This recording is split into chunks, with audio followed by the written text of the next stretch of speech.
દામિની, કેમ છો તું? શું લાગે છે? એ છોડો ને, હું કેમ છું? તમારા મમ્મી કેમ છે? બહુ ખુશ રહેતા હશે ને? છો મેં ક્યારેય વિચાર્યું નહોતું કે ભાઈ આવીને તને તેડીને જતા રહેશે. અને સાચું કહું તો મારી જ ભૂલ હતી કે મારે તને મૂકીને 2 દિવસ માટે બહાર નહોતું જવું જોઈતું. તો આ બધું કંઈ થાત જ નહીં. એવું કોણે કહ્યું? એ તો તમે હોત તો પણ આ થાત ને, કારણ કે તમારા મમ્મીએ કર્યું જેવું હતું. હા, મારી બેઇજ્જતી કરે તો સમજ્યા, પણ મારા ભાઈની બેઇજ્જતી કરી, મારા મા બાપને વચ્ચે લાવ્યા. હા, મમ્મીની ભૂલ છે. એવું એમને નહોતું બોલવું જોઈતું. અને એમને જરાક પણ વિચાર ના કર્યો કે આવું ન કરવું જોઈએ. તો વિચાર આવે છે કે મમ્મીને આટલું સમજાવવા છતાં, હું ઘરે ન હોવા છતાંય તે મમ્મીને જરાય તે તારા પ્રત્યે લાગણી કે પ્રેમ ન જાગ્યો કે હું આ શું કરી રહી છું. અરે તમારા પ્રત્યે ન જાગ્યો તો કંઈ નહીં, એમને એમના દીકરાનો પણ વિચાર ના કર્યો કે હું ઘરે ન હોવા છતાંય તે મારે આવું ન કરવું જોઈએ. ક્યાંથી વિચાર કરે? કારણ કે એમને તો મને ઘરમાંથી કાઢવી જ હતી ને. અમારો ભાઈ મળવા આવ્યો, એમને સમજાવવા આવ્યો ને, ત્યારે મમ્મીએ ચોખ્ખું કીધું હતું કે આ તારી બેનને લઈ જા, મારા છોકરાને એના કરતાં પણ સારી મળી જશે. દામિની, સમજવાની કોશિશ કર. મેં ભાઈ સાથે પણ વાત કરી છે અને તને પણ અહીંયા રસ્તા પર મતલબમાં ઊભો રહીને રાહ જોતો હતો તારી, કે તારી સાથે એકવાર વાત કરી લઉં. ઘરે પાછી આવી જા. હા, જે થયું તે ભૂલી જા. આ મમ્મી હવે કંઈ નહીં કહે. હું મમ્મીને મનાવી લઈશ અને કહી દઈશ કે જો બીજી વાર આવી ભૂલ કરશો તો હું ને દામિની કંઈ અલગ પગલું ભરીશું. એની જરૂર નહીં પડે, કારણ કે હું પાછી નહીં આવી શકું. પાછી નહીં આવી શકે એટલે? ભાઈ ના પાડે છે. ભાઈએ ચોખ્ખું કહ્યું છે કે જો હવે કુમાર તને લઈને અલગ રહેવા જશે ને તો જ હું તને એ ઘરમાં પાછી જવા દઈશ, બાકી એ મને પાછી નહીં આવવા દે. એની સમજવાની કોશિશ કર ને. હા, ભાઈ સારું જ વિચારે છે, ખરાબ નથી વિચારતા, પણ હું મમ્મીને કેવી રીતે મૂકી શકું? એ ગમે તેવા છે પણ મારી માં છે ને, અને એમના કારણે તું મને શું કામ સજા આપે છે? હું સમજી શકું છું, પણ ભાઈ, જેમ તમારા મમ્મી નથી સમજતા ને, એમ મારો ભાઈ પણ નથી સમજતો. હવે અત્યાર સુધી બહુ દુઃખ સહન કર્યું, પણ હવે ના પાડે છે. તું એમને પ્રેમથી સમજાવીશ તો કદાચ સમજી પણ જશે. એમનો સ્વભાવ મને ખબર છે. એ ક્યારેય કોઈ દિવસ એમના મન પર નહીં લે. હા, કદાચ તું પ્રેમથી એમને સમજાવીને કહીશ કે હું મારા સાસરીએ જવા માંગુ છું તો ના નહીં પાડે. ભાઈએ કહ્યું છે કે જો થોડા દિવસ જવા દે, તારા સાસુને એમની ભૂલ સમજાઈ જાય, અને જો એ લોકો સમાધાન કરવા માટે ઘરે પાછા આવતા હોય ને, તને ઘરે આવીને તેડી જશે ને, તો આપણે કંઈક વિચારીશું. જો હું બધી રીતે તૈયાર છું, પણ ફક્ત મમ્મીથી અલગ રહેવા માટે તૈયાર નથી. અને એના માટે પણ તું મને એક મોકો આપ. જો મમ્મી બીજી વાર આવી કંઈ ભૂલ કરશે કે કંઈ પણ માથાકૂટ કરશે તો હું કોઈને પૂછ્યા વગર આપણે અલગ રહેવા જતા રહીશું. બસ. હાદીપ, હું પણ નોખી થવા નથી માંગતી, પણ મારી પાસે કોઈ ઓપ્શન નથી.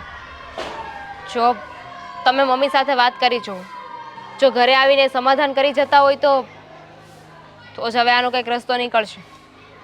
હા, હું એમને સમજાવવાની કોશિશ કરી શકીશ, પણ તને ખબર છે ને એમનો સ્વભાવ. એ પોતાની જીદ ક્યારેય નહીં છોડે, અને એમની જીદ નથી છોડતા એટલા માટે તો આ બધું થાય છે. જો તમે સમજાવવાની ટ્રાય તો કરો. તમે મમ્મીને સમજાવી જુઓ, અને હું મારા ભાઈને. હા. એમના લીધે આપણે શું કામ હેરાન થવું? હા, તારી વાત બરાબર છે. હેરાન તો આપણે થઈ રહ્યા છીએ. તારા અને મારા વચ્ચે કંઈ જ ઝઘડો નથી, કંઈ મનભેદ નથી, છતાંય સહન આપણે કરવું પડે છે, જુદા આપણે રહેવું પડે છે. હા, સારું, હું મમ્મી સાથે વાત કરીશ, અને તું ભાઈ સાથે એકવાર વાત કરજે. પછી મળીએ.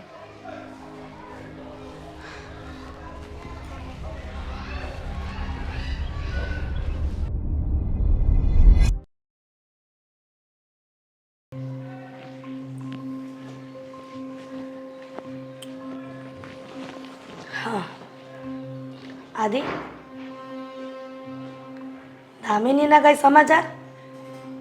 વાત થઈ એની સાથે, એના ભાઈ સાથે? હવે વાત કરીને શું મતલબ છે? કેમ? શું ફાયદો? એટલે તારી ઘરવાળી નથી?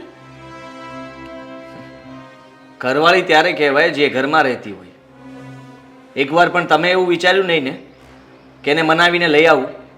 તમે જો નમવા માટે તૈયાર ના હોય તો પછી એ લોકો શું કામ નમે? અને હવે આ બધું પૂછીને મતલબ પણ શું છે?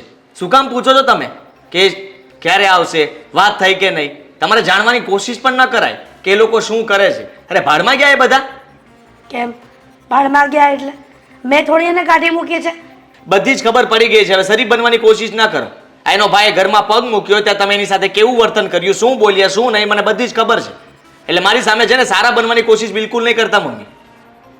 એટલું યાદ રાખજો કે હું એ લોકોની વાત નથી માનતો. બાકી જો હું અલગ થઈ જાઉં ને તો દામિની કાલ મારી પાસે આવી જાય એમ છે.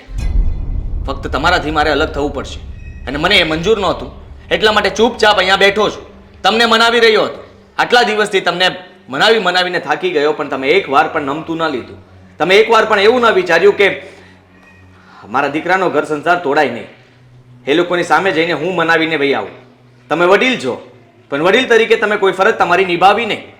હવે તો મને શીખવાડ કે મારે વડીલ તરીકે કઈ ફરજ નિભાવવી. આ દર વખતે હું એને ફોન કરીને બોલાવું કે બેટા દામિની તું આવી જા, મારી ભૂલ છે. એટલે સામેથી મારે એને કહેવાનું કે મારી ભૂલ છે, હું સ્વીકારી લઉં છું, તું આવી જા. જવું પડે. આપણે જો એવું કંઈ કર્યું હોય તો એના ઘરે જઈને આપણે એની માફી માંગીને આપણે ગમે તેમ કરીને એને મનાવીને ઘરે પાછી લાવવી પડે. અને તમે આ સંદેશાની વાત કરતા હતા ને, લો આ મોકલાવી છે ફાઈ, વાંચી લ્યો. શેના કાગળિયા છે? પણ મને શું કામ વંચાવે છે? તું જ વાંચી લે ને. છૂટાછેડાના પેપર છે આમાં અને હું સાઈ કરી દઉં છું. શું? હા, દામિની મારી સાથે ડિવોર્સ લેવા માંગે છે અને લઈ પણ શકે ને. એમ પણ જો આ ઘરમાં એને આખી જિંદગી આવવું જ નથી, તમારી સાથે રહેવું જ નથી, તો પછી હા, અમારા બંને વચ્ચે લગ્ન જીવનનો મતલબ શું છે? એના કરતાં સારું કે શાંતિથી એ ત્યાં રહે ને હું અહીંયા. ભલે રહેતી, એના કરતાં સારી છોકરી લઈ આવીશ. આપી દે છૂટાછેડા. છૂટાછેડા તો આપી દઈશ, પણ હું બીજી વાર લગ્ન નહીં કરું, એ વાત યાદ રાખજો. અને મને ખબર છે ત્યાં સુધી છૂટાછેડા આપ્યા પછી દામિની પણ બીજા લગ્ન નહીં કરે. એટલા માટે આખી જિંદગી હું એને ખાધા ખોરાકીના રૂપિયા મોકલીશ. એને જ્યારે પણ પૈસાની જરૂર હશે ત્યારે એની મદદ કરીશ. એમાં તમે મને રોકી નહીં શકો, કહી દઉં છું તમને. કારણ કે મમ્મી તમારી જ ભૂલ છે. તમે વિચાર કરો ને, અત્યારે પણ તમે આવું બોલો છો કે આપી દે છૂટાછેડા. હજી પણ તમે નમતું નથી લેતા. જરાય તમે તમારા દીકરા માટે સારું નથી વિચારતા. એ લોકોએ બહુ રાહ જોઈ, દામિનીએ તો બહુ રાહ જોઈ કે મારા સાસુ માની જાય, મારા પર ગુસ્સો ના કરે, મને પ્રેમથી બોલાવે, મારી સાથે શાંતિથી વાત કરે.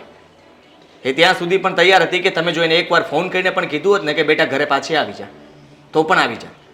પણ તમારાથી એક ફોન પણ ન થયો. તને શું લાગે છે કે દામિની આવું વિચારતી હશે મારા વિશે? વાત કરું છું અને મેં એની સાથે જેવી રીતે વાત કરીને મનાવીને આટલા દિવસ કાઢ્યા છે એ પ્રમાણે તો મને એવું જ લાગે છે કે એ તમારી રાહ જોતી હતી, પણ તમે ન સમજ્યા. અને તમારી સામે જ હું આ પેપર પર સહી કરી દઉં છું. હવે આજ પછી ક્યારેય તમે દામિનીનું નામ નહીં લેતા, નહીં પૂછતા એના વિશે કે શું કરે છે શું નહીં. ઘરમાં આપણે બે જ રહીશું અને બીજા લગ્ન માટે કોઈ દિવસ કોઈની સાથે વાત ન ચલાવતા. નહીં તો પછી હું એ લોકોનું અપમાન કરીશ ને તો નામ તમારું ખરાબ થશે. પછી કહેતા ને દીકરા તું આવું શું કામ કરે છે? સમજી લેજો, તમે માં થઈને એક દીકરાનું ઘર ભાંગ્યું છે અને હું તમને આના દોષી ગણું છું. આદિ, આ બધું બોલીને શું સાબિત કરવા માંગે છે? કે તારી માં ખોટી છે એમ ને? હા, તમે ખોટા પણ છો અને તમે જિદ્દી પણ છો. અને તમે તમારા દીકરાનું જો સારું ન વિચારી શકતા હોય તો પછી તમે કોઈનું સારું ન વિચારી શકો.